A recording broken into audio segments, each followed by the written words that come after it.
అలాగే ఎవరితోటో నువ్వు పార్ట్నర్షిప్ తోటి నాతో సినిమా చేయమంటే వాళ్ళు అన్నారు, అయ్యో అమ్మ నువ్వేమి పెట్టక్కల, నువ్వేమి రావక్కర్లేదు, సినిమా మేము చేసేస్తాము, నీ పేరు వేసేస్తాము, లాస్ట్కి వచ్చేసరికి ఇదిగో ఇంత డబ్బని ఇచ్చేస్తామా, ఏం వర్రీ అవ్వకమ్మా అంటే అస్సలు నాకు వద్దుడంటే నేను వెళ్తే సినిమా చేయను, అందుకు అది బ్యానర్ పేరు నేను చెప్పను అనేసరికి అలాగే ఏమంటే కాదండి నాకు ఎక్స్పీరియన్స్ కావాలి, నేను పని చేయాలి, నేను డబ్బు పెట్టుబడి పెట్టాలి, పెట్టిన తర్వాత మంచి వచ్చేడా వచ్చే ప్రతి పైసాకి నేను తినడానికి నేను అనుభవించడానికి నాకు అర్హత ఉంటుంది కాబట్టి నేను చస్తే ఆ సినిమా చేయండి, ఆ సినిమా క్యాన్సిల్ చేసుకుంది.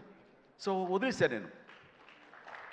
సాహుతోటి సినిమా అన్న తర్వాత సాహు తను కూర్చుని చెప్పండి మీరు ఎంత పెడతారు, నేను అంతే పెడతానని సగం డబ్బు సొంతంగా పెట్టింది, మిగతా డబ్బు బయట నుంచి అప్పు తీసుకొచ్చింది పెట్టింది తప్ప నేనైతే నా పైసా ఇవ్వలేదు.